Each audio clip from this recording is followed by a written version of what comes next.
Bonjour et bienvenue à cette édition du Bulletin des régions, une émission produite grâce à la collaboration des télévisions communautaires autonomes associées à Cogeco. Bonne émission. Alors, qu'est-ce que ça évoque pour vous, le 5-10-15? C'est un espace absolument magnifique. C'était des belles professions dans ce temps-là? J'ai fait 40 ans, madame. Non. Je vois l'homme comme un arbre parce que l'homme prend racine comme l'arbre. Avez-vous l'impression qu'il y a une relève pour ça? Est-ce qu'il y a des gens qui vont pour pas que ça se perde? C'est cette année que ça vaut vraiment la peine de venir au marché public. Ça représente une belle tradition, en fait, qui est un peu un porte-bonheur pour les pêcheurs.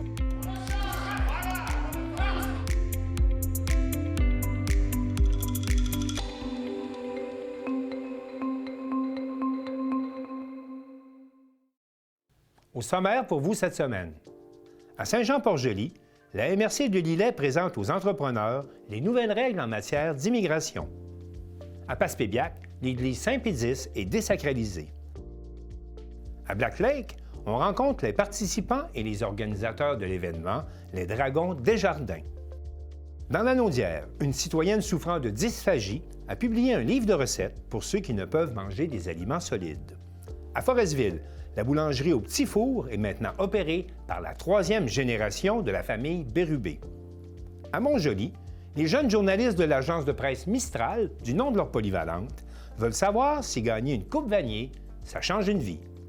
À Pont-Rouge, au Moulin-Marcoux, les dimanches sur le perron permettent de créer ensemble. À Baie-Saint-Paul, rencontre avec de très beaux montagnards. Mais pour commencer cette émission, on va se rendre à Vaudreuil-Dorion, où Chantal Bédard de C'est-Sûr.tv interpelle le candidat à la chefferie du Parti libéral du Canada, Mark Carney, pour connaître sa position sur l'importance des médias locaux. De passage dans la région de Vaudreuil-Soulanges, le candidat à la chefferie du Parti libéral du Canada, Mark Carney, s'est déplacé le 7 février dernier chez Cafexo à Vaudreuil-Dorion pour rencontrer des citoyens en compagnie du député Peter Shefki. C'est sur la télé, on a profité pour discuter de l'importance des médias locaux et des obstacles à la diffusion de l'information. L'impact des médias locaux, on a beaucoup de difficultés partout au Canada, d'un océan à l'autre, et particulièrement dans la région, nous, en tant que télévision communautaire. Comment votre gouvernement peut nous aider à passer cette autre crise parmi toutes celles qu'on a actuellement? Il y a des négociations avec Google, il y a des négociations avec le CRTC, ça va dans tous les sens. Est-ce que votre gouvernement va nous appuyer dans cette démarche? Premièrement, je veux souligner l'importance de l'information objective, les nouvelles objectives, les nouvelles avec les racines locaux, parce que il y a des grands enjeux, par exemple comme l'environnement, mais l'impact sont locaux, par exemple les inondations d'ici. Alors, c'est primordial d'avoir un réseau des sociétés locaux pour les renseignements. Alors, mais pour le gouvernement, je m'engage sur le terrain en ce qui concerne les initiatives du gouvernement avec Peter et les autres afin de mieux soutenir vos efforts et les efforts de vos collègues partout au Canada. Poilièvre l'a annoncé, il veut sabrer dans CBC, peut-être pas Radio-Canada. On est boycotté par Facebook, tous les médias crédibles du Canada. La situation est quand même très préoccupante. C'est inacceptable. Premièrement, c'est inacceptable. Le CBC, le Radio-Canada, ils sont les institutions au sein de notre culture. Surtout ici au Québec, le Radio-Canada. Don't take offense, mais non, c'est absolument correct. Et nous sommes dans une période de désinformation et il faut avoir cette institution, le CBC Radio-Canada, il doit être renforcé. La mission de Radio-Canada est essentielle pour les francophones à travers le Canada, mais surtout au Québec. Il faut renforcer la mission, il faut renforcer la gouvernance de Radio-Canada et il faut renforcer l'appui, le soutien financier de l'institution. Alors, notre position est absolument le contraire de celle de M. Poilièvre. Merci pour ces précisions.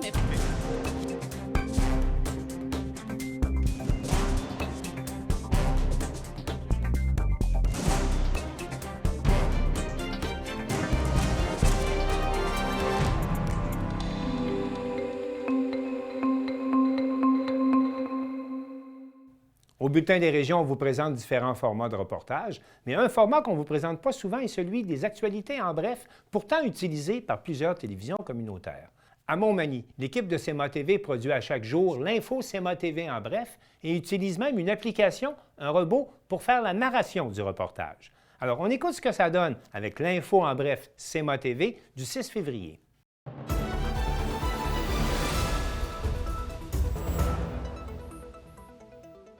Bonjour, voici l'info CMA TV en bref. C'est en conférence de presse mardi que la MRC de Lillet annonçait les changements récents en matière d'immigration et les services disponibles sur le territoire. Cet événement servait d'opportunité pour renseigner les représentants des entreprises du territoire sur les nouvelles mesures en immigration. Mario Lacombe était sur place. Le service d'accueil et d'inclusion des nouveaux arrivants de la MRC de Lillet, en collaboration avec ses différents partenaires, initiait une rencontre d'information sur les nouvelles mesures en immigration ce mardi au siège social de la MRC de Lillet à Saint-Jean-Port-Joli. Cet événement offrait l'opportunité de renseigner les représentants des entreprises du territoire sur les nouvelles mesures en immigration présentées par le MIFI, le IRCC et le EDSSC. Cette rencontre a été l'occasion d'informer les participants sur les changements récents en matière d'immigration et les services disponibles sur le territoire, de rencontrer les ressources spécialisées en immigration ainsi que de recueillir les besoins et préoccupations des employeurs, toujours dans le but d'optimiser nos services. Monsieur Sylvain Thibouteau, directeur du service de développement économique de la MRC de Lillet. Lorsqu'on a appris que les nouvelles règles des travailleurs étrangers temporaires se mettaient en branle. Déjà, il y a eu une concertation entre les différents territoires de MRC de Chaudière-Appalaches, donc les 10 territoires, ainsi que la table régionale des élus de Chaudière-Appalaches, lesquels regroupent les préfets et les maires de grandes villes de Chaudière-Appalaches. Comme le soulignait M. Thibouteau, les changements qui seront appliqués aux lois et règlements qui régissent la province sur le quota d'immigration pourront avoir un impact considérable dans une région comme la nôtre où le taux de chômage est très bas et où les besoins en ressources supplémentaires sont criants. À nouveau, M. Thibouteau. On est accompagné par la firme nationale, une firme de relations publiques qui nous accompagne dans la mise en œuvre d'une stratégie pour essayer de convaincre nos décideurs, nos élus provinciaux et fédéraux des torts que ça va causer la mise en application de ces nouvelles règles au niveau des travailleurs étrangers temporaires. Torts pour les entreprises. On va voir tantôt là, les résultats du sondage. C'est vraiment fracassant comme perspective de perte d'emploi qu'il va y avoir dans les entreprises. Mais aussi, c'est le tort que ça va causer sur l'économie régionale ici dans Chaudière-Appalaches. En terminant, notons que la région s'est dotée de plusieurs ressources pour répondre aux entreprises qui ont un besoin criant en main-d'œuvre provenant de l'immigration, que l'on parle du ministère même de l'Immigration, Emploi et Développement social Canada, la MRC de Lillet, Carrefour Jeunesse Emploi, Apprends autrement, secteur Nord, l'ABC des Hauts-Plateaux, secteur Sud et le Centre de services scolaires de la Côte-du-Sud. Mario Lacombe à la MRC de Lillet à Saint-Jean-Port-Joli pour CMA TV Information. La modernisation du système de consigne au Québec franchit une nouvelle étape alors qu'un nouveau centre de retour consigne-action ouvre ses portes à Montmagny.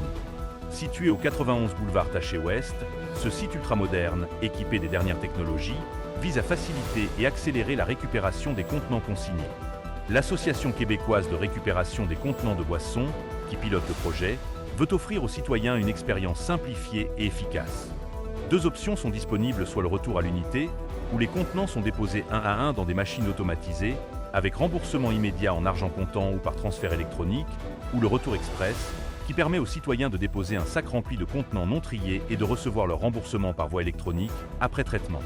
Notons que le remboursement pourra se faire directement via l'application mobile Consignation, offrant ainsi une solution pratique et rapide. Des milliers de manifestants se sont rassemblés dans des villes à travers les États-Unis mercredi pour protester contre les premières actions de l'administration Trump, décriant tout, de la répression de l'immigration du président à son recul des droits des transgenres et à une proposition de transfert forcé des Palestiniens de la bande de Gaza. Ces manifestations organisées dans plusieurs villes ont permis d'adresser des critiques à l'encontre d'Elon Musk et du département de l'efficacité gouvernementale. Au sport, match exceptionnellement disputé un mardi soir, l'Everest de la Côte du Sud affrontait pour une dernière fois cette saison Princeville au centre sportif Paul de la Sablonnière. La troupe de Simon Labrec a pu égaliser un record de concession l'emportant 3-2 sur le Titan. La Côte du Sud retrouvera ses partisans ce vendredi à l'Arena de Montmagny à 19h45. Pour plus d'informations, visitez le cmatv.ca ou suivez le fil Twitter X de CMATV.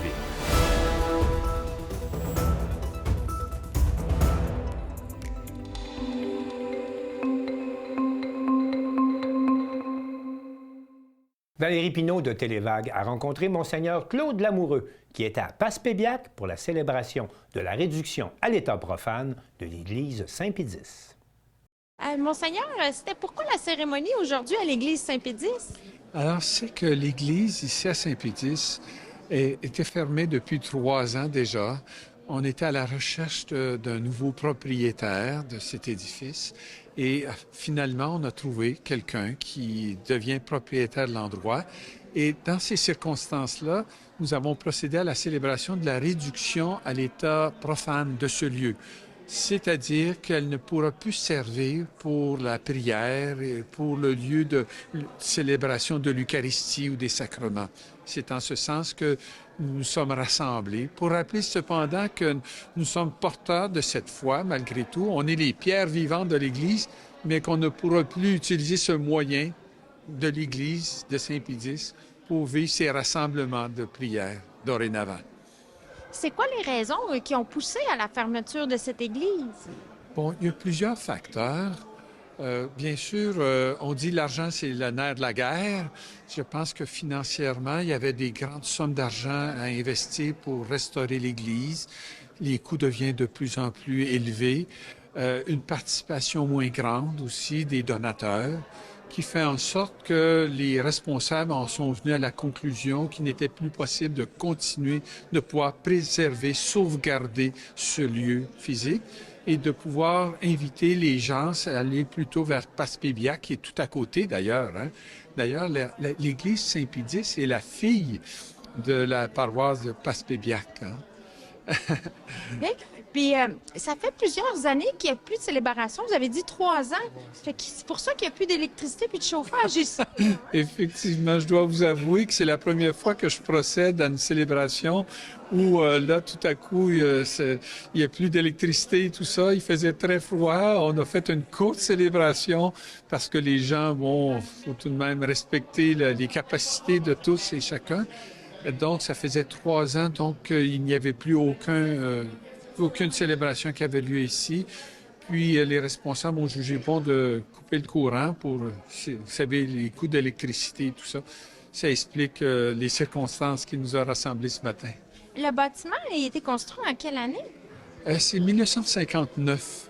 D'ailleurs, vous pourrez remarquer, si c'est possible pour vous, qu'il y a une pierre à l'entrée de l'église où on indique toujours la date de fondation d'une église et on la voit bien, cette pierre, à l'entrée de l'église ici. Qu'est-ce qui va arriver avec tous les objets et le mobilier dans l'église? Donc, on a eu une demande très spéciale qui nous a été adressée, puisque en Haïti, on construit une nouvelle église. Imaginez, dans le monde, on construit des églises, puis on enferme des églises dans d'autres endroits. Ils nous ont demandé si c'était possible de pouvoir récupérer les bancs en majorité ici. On invite des gens de la région, surtout de la paroisse Saint-Pédis, si quelques-uns voudraient avoir un banc ou l'autre, mais la majorité des bancs, presque la totalité, vont s'en aller en Haïti, dans des conteneurs, pour servir pour une autre église et pour la prière dans ce lieu-là.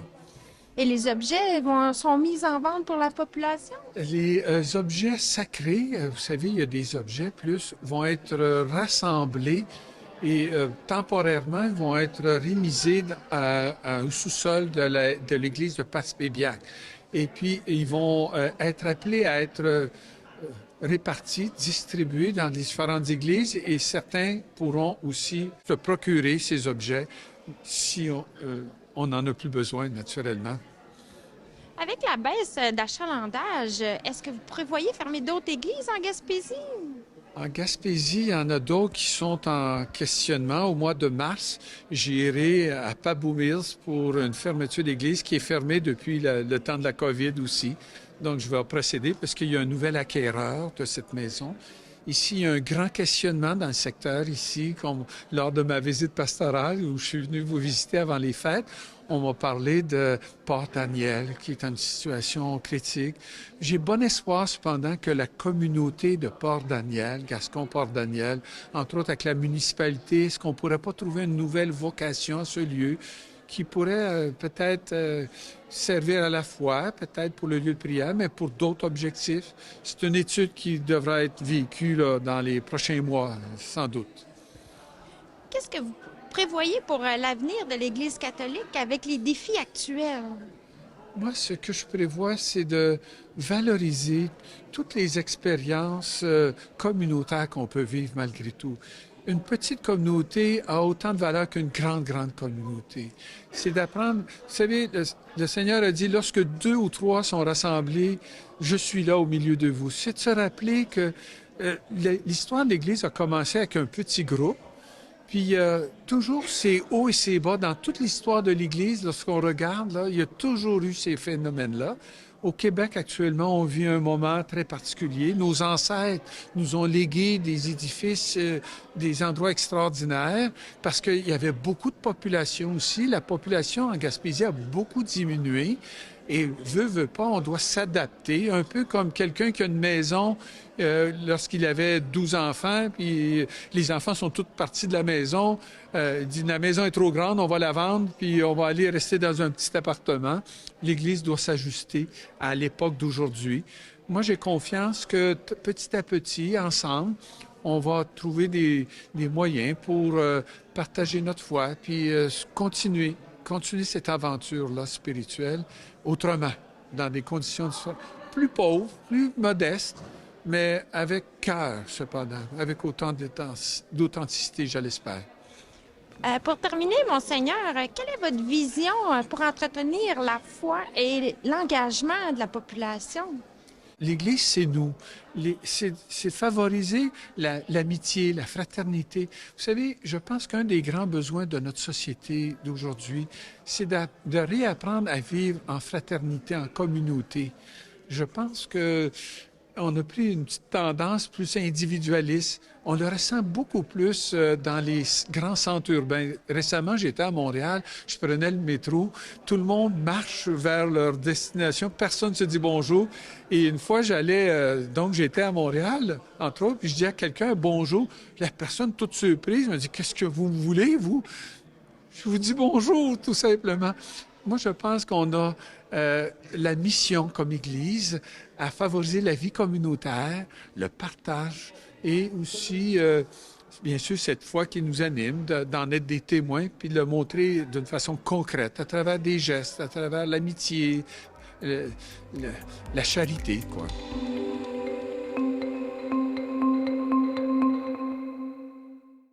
Guy Jacques de la télévision communautaire de la région des Appalaches rencontre les participants et les organisateurs de l'événement Les Dragons des Jardins.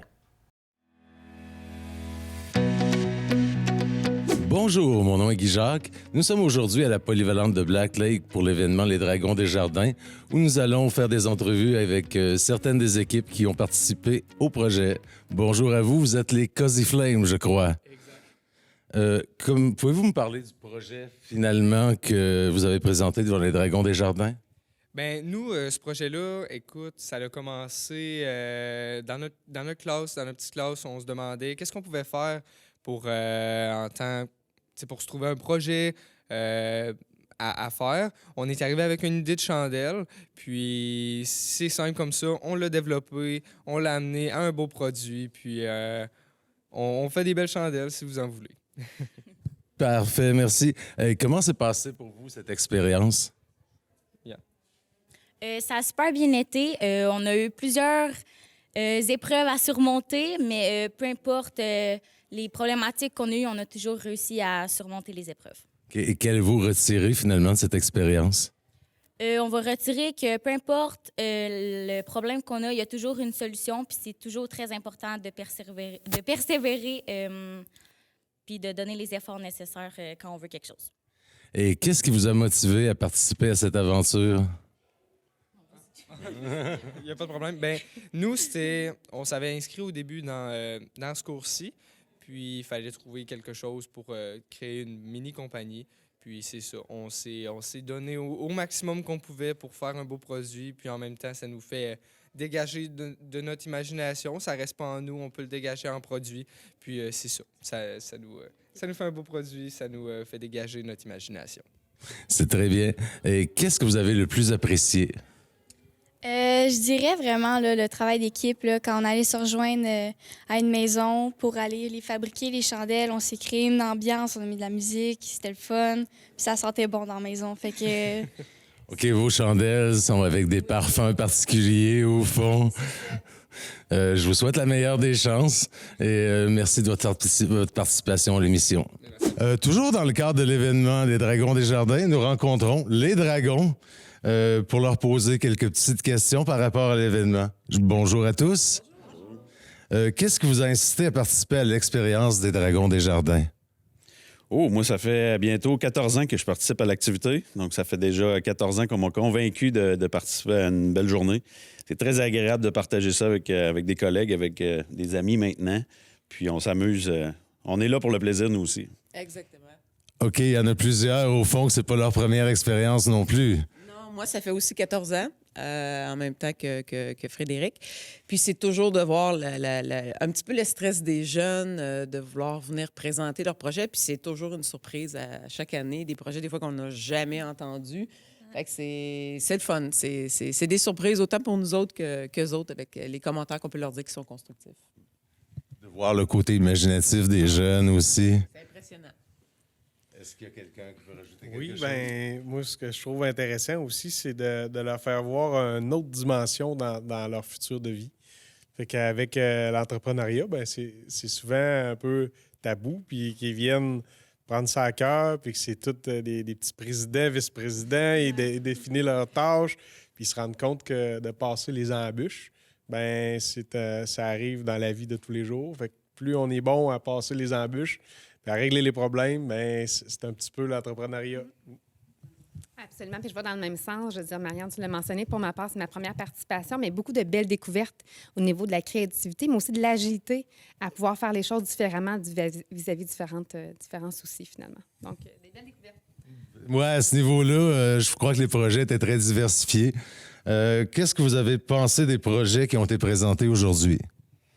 Encore une fois, d'année en année, on est toujours surpris. Il y a des projets similaires, mais il y a aussi beaucoup de projets qui viennent nous surprendre avec des idées innovantes, avec un petit emballage particulier sur un produit. Donc, très, très beau projet jusqu'à maintenant. Oui, on passe des fois à des produits qui sont simples, mais où ils ont une finalité, un produit fini qui est assez exceptionnel, où il y a une présentation de l'équipe qui est un gros wow. Et des fois, tu vois un produit, tu te dis, ça, il y a un potentiel de marché, ça n'existe même pas encore. Le produit n'est pas tout à fait au point, mais c'est différent d'une équipe à l'autre. C'est le fun de voir ça, la diversité. Donc, les jeunes sont très imaginatifs. Oh my God, oui. Oui, imaginatif, puis aussi structuré, planifié. Qu'on a des belles découvertes quand ils viennent se présenter au niveau de leur leadership, au niveau de peut-être... des fois, on est gêné quand on vient présenter devant des personnes, du monde. Donc, juste de passer à travers ça, c'est vraiment... sont vraiment surprenants, pour vrai. C'est beau de voir aussi que c'est pas seulement un projet, des fois, mais... ils vont prendre le soin de faire en sorte qu'il y a beaucoup de la communauté, des fois les enfants qui peuvent participer dans leur projet, dans leur vente, dans ce qu'ils vont créer. Fait que c'est beau aussi de ce côté-là. Puis au-delà de l'idée, justement, c'est de savoir, bien, c'est qui mon marché, hein? C'est qui la lecture, puis on le voit, puis c'est qui nos concurrents, puis comment je peux me distinguer par rapport à eux. Fait que non, il y a des belles recherches qui sont faites à ce niveau-là. Parfait. Et quel impact croyez-vous qu'un tel événement peut avoir sur l'avenir de ces futurs entrepreneurs?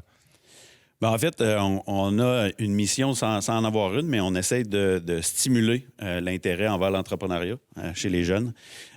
Compléter des projets, donc de la résilience et le fait de se débrouiller et de traverser des embûches. Je pense que c'est vraiment ça qui un des gros impacts, c'est de se dépasser soi-même. C'est ce qu'on cherche à leur transmettre. Moi, je parlerais d'un impact qui est vraiment direct. On a vu des projets dans les 14 dernières années ou dans les 5, les 6 dernières années, peu importe, qui se sont vraiment concrétisés aujourd'hui. Il y a des jeunes entrepreneurs, même des fois de secondaire 1, on a des exemples en tête, évidemment, qui aujourd'hui sont devenus des entrepreneurs. Puis de savoir que ce projet-là de Dragon les a influencés jeunes, c'est mission accomplie, là. OK, ça a initié vraiment des entreprises qui se sont concrétisées. Exactement. Exact. Parfait. Oui, puis tu sais, on parle beaucoup d'entrepreneuriat, mais pour être en entreprise, ça prend une équipe. Puis, le fait d'arriver avec des projets, bien, ça fait en sorte que les jeunes peuvent savoir qu'est-ce qu'ils aiment pas, quel rôle qu'ils aiment jouer ou qu'ils voudraient jouer. Puis, tu sais, ça fait vraiment une belle découverte que, justement, il y a une fille qui a dit « Ah, ben moi, je sais où est-ce que je veux m'en aller au cégep l'année prochaine parce que j'ai testé, justement, différents rôles dans ce projet-là. » Fait que, tu sais, c'est beau de voir ça. Ça ouvre des voies pour l'avenir. Exactement.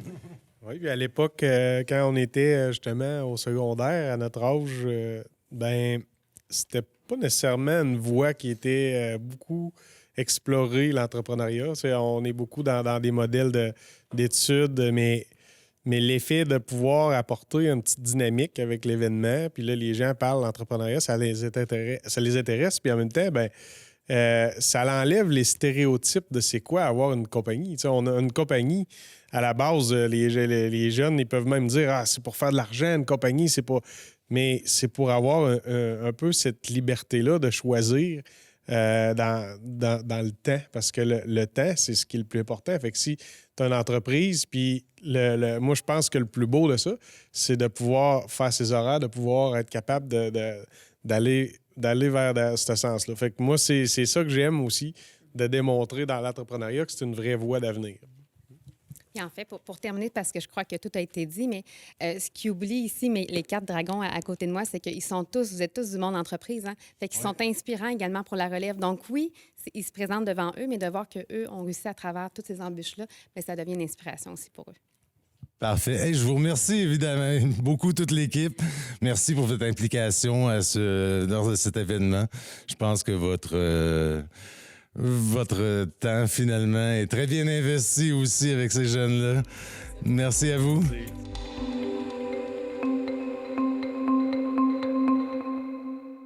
Danny Bérubé de CTB-TV a rencontré France Grondin, une citoyenne de Lanaudière qui souffre de dysphagie et qui a écrit un livre de recettes pour ceux qui, comme elle, ne peuvent plus manger d'aliments solides. C'est l'histoire de France Grondin. À cause d'une mauvaise manipulation de l'hôpital, eh bien aujourd'hui, France est atteinte de dysphagie. Elle ne peut plus avaler, comme tout le monde, et elle est prise à manger de la purée pour le reste de sa vie. Après avoir encaissé la nouvelle, eh bien cette femme de défi a décidé de se relever les manches et d'aider les personnes dysphagiques en créant un livre de recettes. Un livre de recettes, pourquoi? Parce que France dit souvent qu'on mange en premier lieu avec les yeux avant de manger par la bouche. Eh bien, avant de vous parler de ce livre de recettes, laissons France raconter son histoire. J'ai fait un peu d'officiel. On me considère comme MPOC, maladie pulmonaire, en Europe. C'est ça.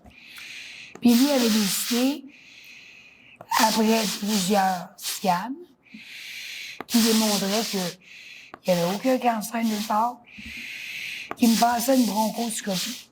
Pour?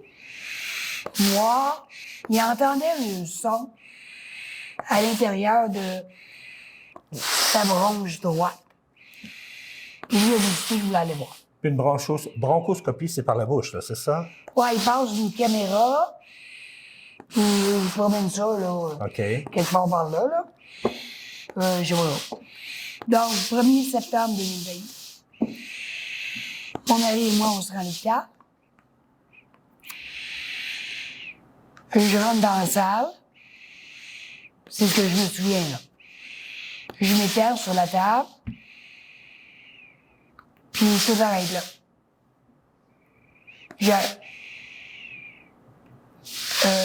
Je me suis réveillée.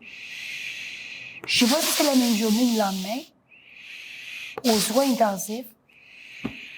Incapable de parler. Planché partout. Quand il y a du monde qui passait, je trouvais les personnes m'entendaient. Parce que tu n'étais pas capable de parler, là. Je ne pouvais pas parler. T'avais-tu déjà Non. T'avais rien, là? J'avais pas de valve. Je ne sais plus ce que j'avais. OK.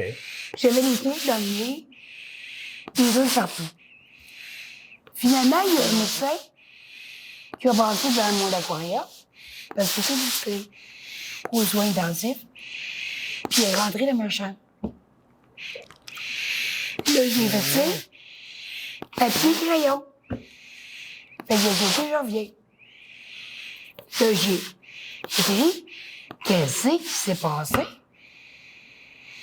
Ben, ici, quand ils ont essayé de faire l'examen, vos cartes vocales ont fait ça, puis vous avez cessé de respirer. Oh my God! Causé par la caméra qui rentrait, là? Ouais. OK. Donc, ils n'ont pas eu le choix de vous faire l'urgence d'une trachéo. Parce que tu n'étais plus capable de respirer. C'est ça.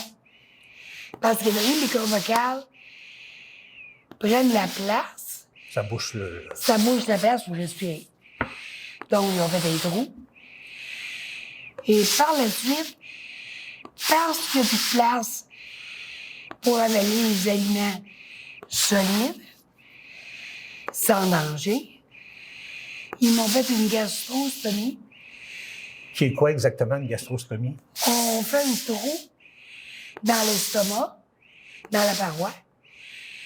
Et là, il y a un ballonnet dans l'estomac. Puis ça, c'est connecté à l'estomac. C'est un tube qui est connecté à l'estomac. OK. Parce que la médication, je dois la mettre en poudre. OK. Là, je branche un tuyau à la gastrostomie. Je prends une drain, de l'eau dans les médicaments, puis je m'injecte ma médication. Parce que je peux même pas avaler une aspirine pour bébé. Fait que là, ils t'ont limité. Tu es limité à manger en purée. Oui. Qui n'est pas évident. Non. C'est pas évident. Il n'y a rien sur le marché. Il n'y a rien sur moi, justement. Puis si on regarde ce que tu mangeais à l'hôpital, c'est pas très ragoûtant. Non, tu remontes pas de... Non, hein, tu reviens pas en santé rapidement avec ça. Là. Non, tu meurs de faim. Fait que toi, qui es une femme à défi, parce que tu as toujours été comme ça dans ta vie, ouais, te dis un instant. Moi, là, c'est assez. Moi, je m'enliserai pas là-dedans. Mais te virer ça en positif. Ouais, je vais aider le monde. T'as dit, je vais aider le monde. Ouais. Donc, j'ai décidé, moi, j'ai un livre. Puis toi, le but du livre, c'est, puis tu le dis bien, c'est en premier, on mange toujours avec les yeux avant de D'abord avec les yeux. Avant de manger avec la bouche. Après ça, on goûte. Non, après ça, tu as les odeurs. Ouais. Et après ça, les goûts. Puis toi, l'idée, c'était que ça devienne appétissant pour les gens. Parce que manger en purée, c'est pas toujours appétissant. Non, pas du tout.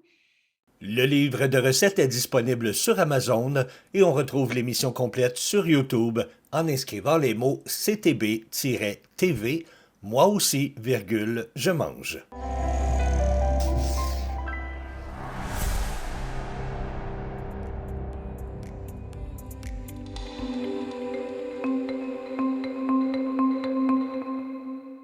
Joanie Gaudreau-Michaud de la Télévision du Littoral nous informe que l'avenir de l'entreprise familiale Le Petit Four à Forestville est maintenant assuré par la 3e génération de Bérubé.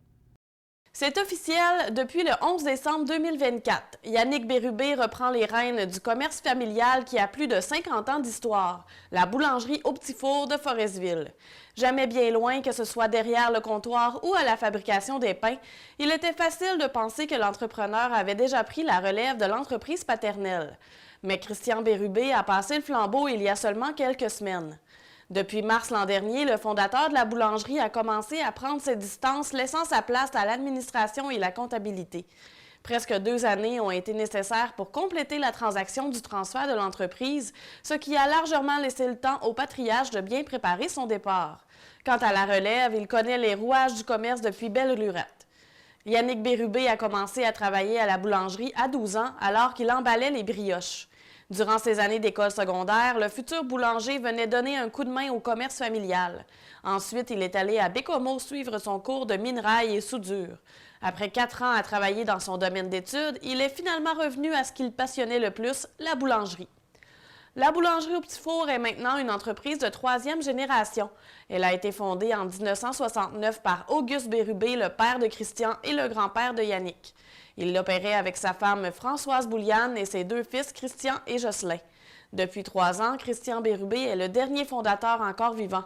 Il était donc le seul propriétaire de l'entreprise au moment du transfert à son fils. Yannick en est également l'unique actionnaire aujourd'hui. En ce qui concerne l'avenir, Christian Bérubé compte bien profiter de sa retraite. Âgé de 75 ans, il veut surtout voyager et faire du camping avec sa conjointe Élise Gauthier.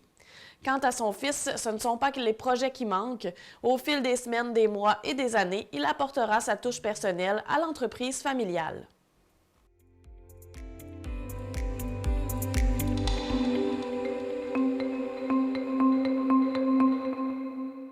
Les jeunes journalistes de l'agence de presse Mistral à Montjoly ont rencontré un ancien étudiant de leur école secondaire, Jean-Christophe Vinet, afin de savoir si le fait d'avoir gagné la Coupe Vanier avec le Rouge et Or de l'Université Laval avait changé sa vie.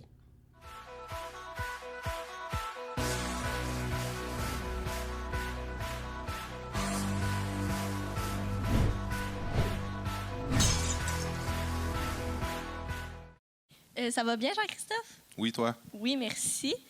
Ma première question, c'est comment fais-tu pour concilier ta passion pour le football et tes études en tant qu'étudiant universitaire? C'est sûr qu'il faut être organisé, faire un horaire pour concilier le travail. Mettons, moi, je travaille aussi un 30 heures semaine là-dedans. Donc, c'est sûr que c'est un petit peu plus facile de travailler puisque moi, j'ai juste des cours à distance. C'est des options qu'on a à l'université de prendre soit des cours de distance ou à distance. Des cours en présentiel ou à distance. Puis moi, c'est ça, je prends juste des cours à distance, fait que ce qui me permet de travailler, payer mon logement et tout en même temps. Mais c'est sûr qu'avoir un horaire un petit peu plus serré sur quand je travaille, quand je fais mes études, quand je fais, mettons, mes musculations, là, on tombe dans le off-season, fait que c'est beaucoup de gym et de courses à faire. Donc, c'est sûr qu'un horaire un petit peu plus serré, ça l'aide à concilier tout ça. Selon toi, quelle est la recette d'une équipe championne? La cohésion entre les gars. Je pense que le plus important, on a eu des belles saisons là, avec Nate. Les deux, on est rentrés en 2021 à l'Université Laval. Là, la cohésion entre nous puis entre les coachs, c'était un petit peu moyen, fait qu'on avait eu une saison très difficile. Après ça, en 2022, on avait gagné la Coupe Vanier. Ce qui avait fait vraiment la grosse différence, c'est que tous les gars entre nous, on se supportait tellement que les décisions que les coachs pouvaient prendre, même si on les comprenait plus ou moins, ou parce que ça va arriver qu'en tant que joueur, des fois, tu comprends pas la décision des coachs. Fait que c'est sûr que c'est un petit peu plus facile quand que ton noyau de joueurs se tient très soudé. Fait que je pense que c'est ça, la cohésion entre les joueurs. Avec du recul, que retiens-tu de ton passage à l'école du Mistral? Avec du recul, ça a été mon premier sport-études que j'ai fait à Sept-Îles avant. Pour ceux qui ne le savent pas, mon secondaire 1 puis 3, je l'ai fait à Sept-Îles. Je suis venu finir mon secondaire 4 puis 5 à Montjoly. Le sport-études, c'est vraiment ce qui m'a marqué. Pouvoir pratiquer ton foot pendant tes heures de cours, c'est vraiment bénéfique. Comme ça, ça permet de sortir un petit peu, vider la batterie, être un petit peu plus concentré pendant tes cours. Fait que moi, ça, c'est vraiment mon point que j'ai retenu. En regardant ton parcours de vie, quel est l'accomplissement es-tu le plus fier d'avoir réalisé? Sûrement, c'est sûr qu'avoir choisi l'Université Laval, ça a l'air un petit peu le choix facile, mais c'est sûr que les 2 Coupes Vanier, c'est quand même un grand accomplissement. As-tu des exemples de sacrifices que tu as dû faire à l'approche des séries éliminatoires? C'est le bout un petit peu plus difficile à répondre puisqu'on est dans un milieu un petit peu plus pédagogique, mais c'est sûr que, mettons juste mon emploi, il a pris le bord un petit peu. À la place de faire un 20-25 heures semaine pendant la saison, je faisais à peine 5 heures, même que la semaine de la Coupe Vanier, j'ai juste pas travaillé. Les études à l'Université Laval, on est quand même habitué de se rendre un petit peu en play-off. Fait que les professeurs nous permettent beaucoup de reporter nos examens ou nous donner un petit peu plus de lousse pendant nos play-offs pour justement qu'on puisse se concentrer vraiment sur le football. Fait que c'est sûr que l'école, les études prennent un petit peu plus le bord, la job aussi, mais comme je dis, c'est qu'on finit par tout récupérer nos examens et nos travaux à remettre. Puis si c'est pas possible, ben, il y a beaucoup de gars à l'université qui sont obligés de remettre des travaux, faire des examens à distance. Comme cette année, on était à Kingston, puis mon compagnon de chambre, puisqu'on séparait une chambre d'hôtel à deux, lui, il a fait un examen en plein jeudi, puis il a manqué la pratique pour ça. Parfait. Qu'est-ce qui t'a le plus impressionné en arrivant dans une équipe aussi prestigieuse que celle du Rouge et Or? Les installations. C'est vraiment... on est choyé d'avoir un stade intérieur pour nous. Les réservations sont super faciles. Tu arrives, il n'y a jamais personne. Tu as ton bloc de 2 heures. Le terrain, il est toujours à toi. La salle de musculation, on a un niveau juste pour nous, pas les joueurs de football, mais les athlètes rouges et or. Donc, il y a toujours des plateaux disponibles. Tu fais ton gym, tu t'en vas. Fait que c'est ça, les installations. Peux-tu nous expliquer le processus derrière le recrutement des joueurs au niveau universitaire? C'est sûr, ça dépend un petit peu de ton niveau de jeu, si on veut, rendu collégial. Si tu fais rapidement des équipes d'étoiles ou quelque chose comme ça, beaucoup d'équipes vont essayer de te recruter plus vite. Tandis qu'à l'Université Laval, c'est souvent plus tard. Ils vont te recruter à ta dernière année. Souvent, mettons, moi, Glenn m'avait déjà dit « on te regarde, lâche pas ». Mais après ça, il ne m'a plus jamais parlé avant la fin de ma 3e année collégiale. Comme je dis, il y a d'autres équipes qui te parlent beaucoup plus tôt. Puis, l'important, c'est juste de prendre ton temps, choisir la bonne université. Puis, peu importe la division que tu vas jouer, ils vont te trouver, peu importe où tu vas aller. Moi, j'étais en division 1, mais mettons, Nathaniel puis Will, eux autres, ils ont joué en division 3 à Rimouski, puis ils sont en même place que moi. Fait que, y a-tu vraiment eu un grand changement? Non. C'est juste moi un choix que j'ai décidé de faire d'aller en division 1, mais ça n'a pas nécessairement d'importance. En recevant l'offre de rejoindre l'équipe, as-tu eu besoin d'un moment pour réfléchir avant de finalement accepter? Oui, moi, toutes les équipes m'avaient parlé, puis j'ai pris un bon 3 mois pour prendre ma décision. Moi, la seule différence, c'est qu'ils m'avaient parlé pendant le COVID, donc on n'avait pas eu de saison. Fait que moi, ils m'ont parlé un petit peu plus tôt. Puis j'avais décidé de faire une 4e année au cégep, donc c'est sûr qu'il avait commencé à entamer un peu le recrutement à la fin de ma 3e année. Donc, il y a eu ça. J'avais une blessure au coude qu'il fallait que je me fasse opérer quand je rentrais à l'université. Fait qu'il a fallu que je presse un petit peu plus ma décision.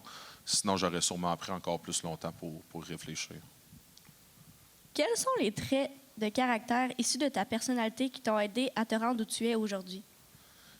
Traits de personnalité, je pense, c'est que je prends rien nécessairement au sérieux. Je suis tout le temps un gars qui rit beaucoup. Je prends toutes les situations un petit peu à la légère.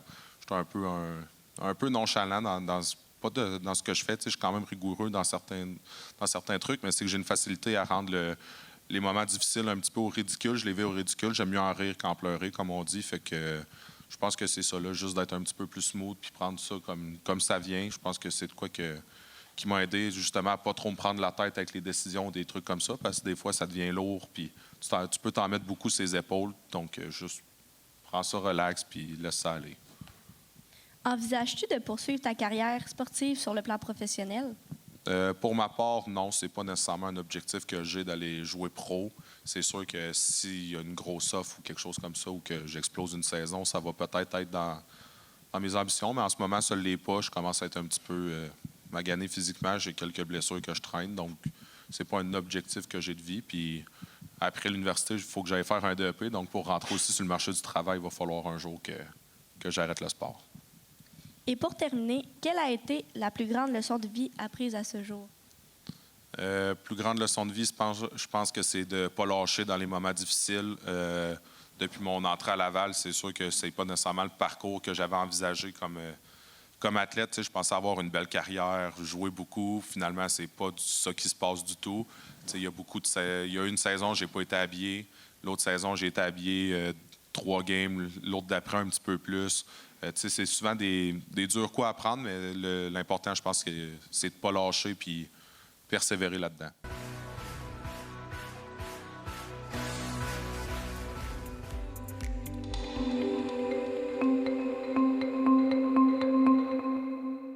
Une Une fois par mois, le dimanche matin, au Moulin Marcoux, à Pont-Rouge, les déjeuners sur le perron permettent de partager une culture populaire. Un reportage de Philippe Papillon de CJSR. C'est dimanche, le 19 janvier, que lieu le premier déjeuner du Bourg-Saint-Louis de l'année 2025. L'événement est organisé par l'organisme Sur le Perron, auparavant appelé Villeneuve. Un dimanche par mois, des gens se rejoignent au Moulin Marcoux pour découvrir les chansons et les poèmes. Dimanche, une quarantaine de personnes se sont réunies. Voici d'ailleurs Aubert Tremblay. Je m'appelle Aubert Tremblay, je suis le président, j'habite Neuville, je suis le président de Vue de Neuville, un organisme qui est voué à la diffusion de la culture, on va dire, mais de la culture populaire, là, les gens entre eux, là, au partage. Notre slogan, c'est « Créer pour être ensemble ». C'est vraiment notre leitmotiv, j'allais dire. Puis là, on a trouvé un autre nom parce qu'on s'est rendu compte avec le temps qu'on faisait de moins en moins de choses à Neuville même. On les fait surtout. Maintenant, on vient ici à Pont-Rouge, on est à Cap-Santé aussi.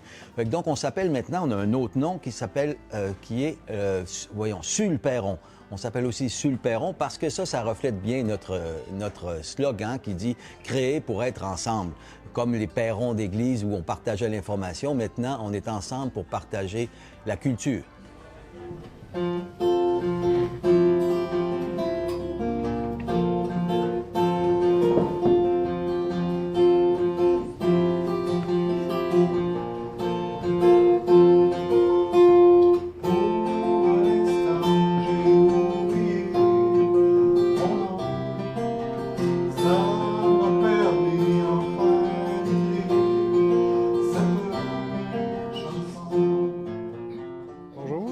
Je m'appelle Yves Blais, je suis originaire de Tetford Mines et je demeure à Cap-Santé depuis 2020.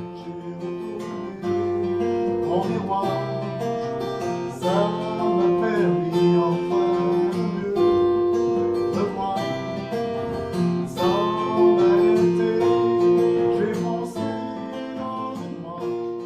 va y avoir deux chansons aujourd'hui.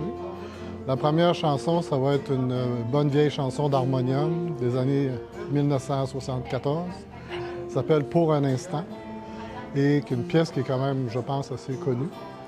La deuxième pièce, c'est une pièce instrumentale qui est une composition que j'ai faite il y a peut-être une vingtaine d'années et que je revisite régulièrement.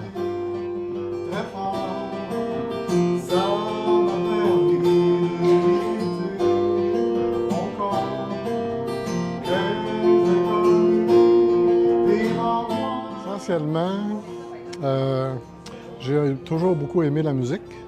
Puis, lorsque j'étais ado, j'ai fait pas mal de guitare avec des chums, avec un petit band.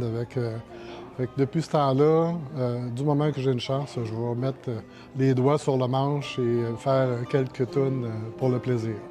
Et depuis que j'ai découvert le club de guitare et le club de Neuville, les déjeuners du bourg de Neuville, ben je joue régulièrement, peut-être presque 2 fois par mois, assez régulièrement. Et j'ai trouvé une communauté de musiciens qui est très agréable et très le fun. Fait que ça permet d'avoir des beaux échanges. Donc, c'est pas mal là que je trouve mon inspiration de ce temps-là, c'est par les communications puis les occasions d'avoir du fun avec du monde qu'on aime bien. Les déjeuners du Bourg-Saint-Louis, c'est comme notre activité phare, celle qu'on fait depuis le début, depuis 6 ou 7 ans maintenant. C'est justement, ça consiste simplement en un déjeuner suivi de prestations musicales ou autres. Chaque personne qui veut monter sur scène a 7 minutes pour présenter quelque chose. Ça peut être de la chanson, la plupart du temps c'est ça. 2 chansons, ça dure à peu près 7 minutes. Ou ça peut être un texte qu'on lit, ça peut être un petit bout de pièce de théâtre, on a même eu de la marionnette, toutes sortes de choses. L'idée, c'est d'être ensemble et de partager. Puis ces gens-là, c'est pas nécessairement des professionnels, puis souvent, c'est des gens qui, au contraire, ont jamais vraiment monté sur scène. Puis là, notre idée, c'est qu'il n'y a pas de jugement. Sur le dos, il s'en venait d'Eldorado, il s'en venait d'Eldorado. Il avait une barbe blanche, il avait nom Papa Gâteau. Bonjour, je m'appelle Michel Dosti, je demeure à Saint-Alban, dans le comté de Portneuf. Et je joue de la guitare depuis mon adolescence.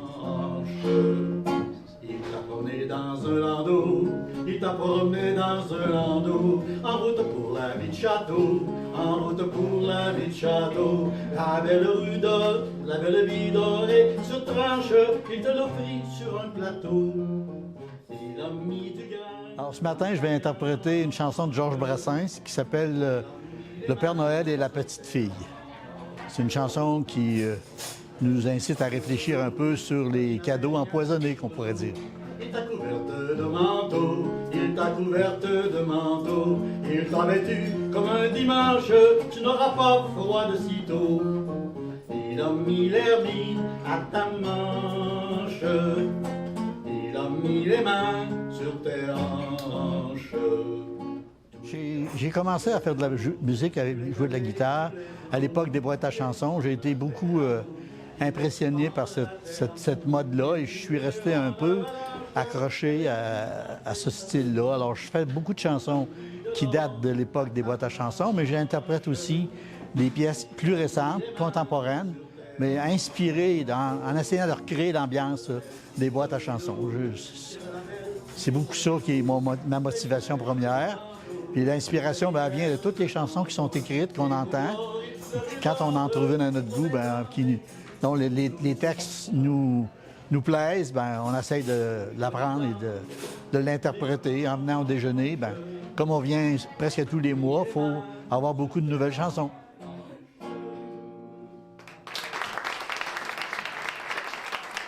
Et pour vous inscrire, c'est très simple. Il faut appeler le traiteur parce qu'on a un traiteur qui fournit ici la nourriture au 88 339 32 30.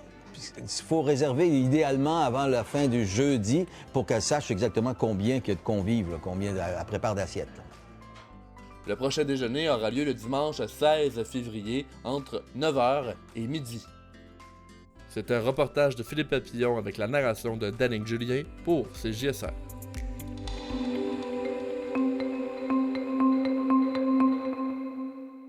Mathieu Larivière de TVCO nous présente les Montagnards de Charlevoix qui proposent des expéditions avec des chevaux de race canadienne, une race très bien adaptée à notre climat.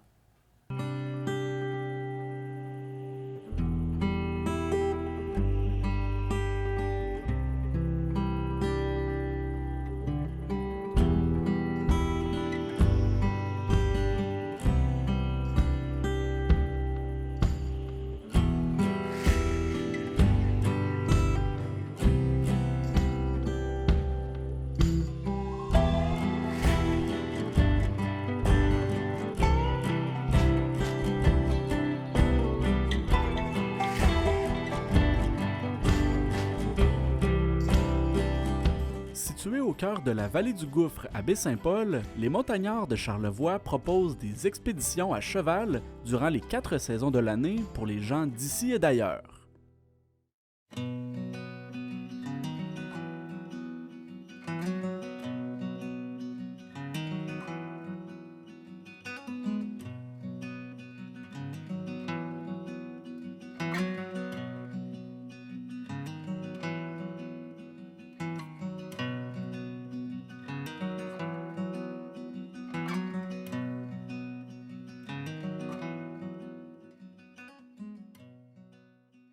Virginie, aujourd'hui, on se trouve sur le chemin Saint-Laurent pour venir te rencontrer, parler de ton entreprise. Ça fait combien de temps que c'est fondé ici? On a fondé l'entreprise après le COVID, en fin 2022. Puis on a ouvert à Noël 2022 là, pour le public, puis on a commencé à acquérir les clients à ce moment-là. Qu'est-ce que vous proposez à la clientèle de Charlevoix, mais aussi à tous les visiteurs qui viennent de l'extérieur de la région? Bien, on a beaucoup d'activités vraiment axées sur la randonnée à cheval. Donc, durant la période estivale, on a un peu plus... d'activités offertes là, dans les randonnées. Puis l'été, on a... Bon, habituellement, quand il y a plus de neige que ça, on a des tours de sleigh ou de calèches qu'on offre pour les familles, surtout pendant le temps des fêtes. C'est vraiment une activité populaire.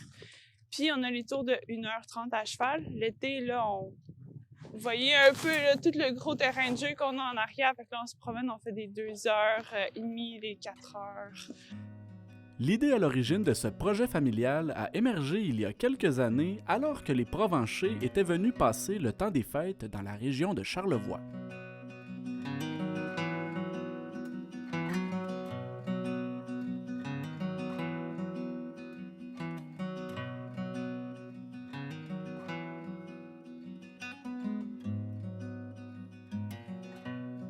on était à Noël, puis on a eu un flash, parce que justement, on passait souvent Noël ici dans le Charlevoix, puis c'était à l'époque là, que le Club Med cherchait à offrir des activités à leurs touristes. Puis, c'est ça, nous, on a eu un flash comme quoi. Puis en plus, avec toute l'expérience que je gagnais dans mes études, je me suis dit pourquoi pas les chevaux. Puis, tu sais, c'est tellement une activité paisible, premièrement, puis il n'y a pas de bruit nuisible dans la forêt non plus. C'est quand même bon pour l'environnement, là. On fait pas trop de déchets, donc c'est comme tout était en harmonie avec la nature là-bas. C'est pour ça qu'on a eu cette idée-là. Virginie Provencher souligne que le bien-être animal est au cœur de la pratique des activités de son ranch.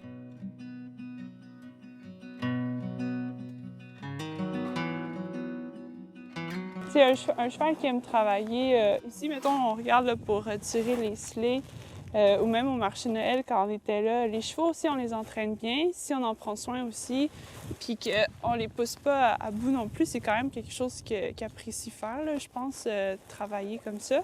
Mais c'est sûr que toi, en tant qu'humain, tu dois surveiller s'ils sont assez hydratés, s'ils sont assez nourris, si les chaleurs sont pas trop fortes ou trop froides. Ici, on a la chance que les chevaux ils vivent dehors 24 heures sur 24, là, fait que le froid, c'est pas du tout un problème, là, ils sont assez habitués. Mais c'est sûr que l'été, là, quand on dépasse 28-30 degrés, ben là, on prend ça plus relax. L'entreprise équine poursuit également la mission de revalorisation et de sauvegarde d'une race de cheval issue de notre patrimoine agricole québécois qui a failli disparaître au siècle dernier.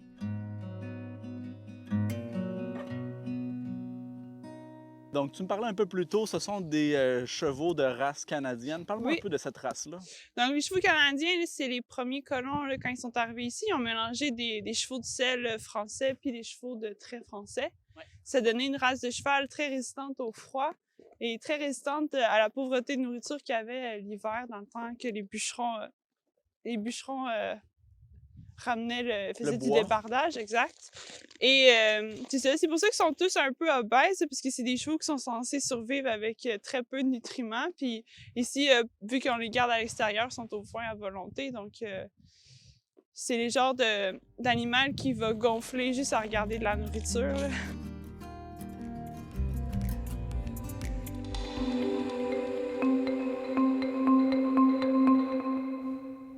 C'est tout pour le bulletin des régions cette semaine. J'espère que vous avez apprécié. Je remercie toutes les stations de télévision participantes et je vous dis à la prochaine.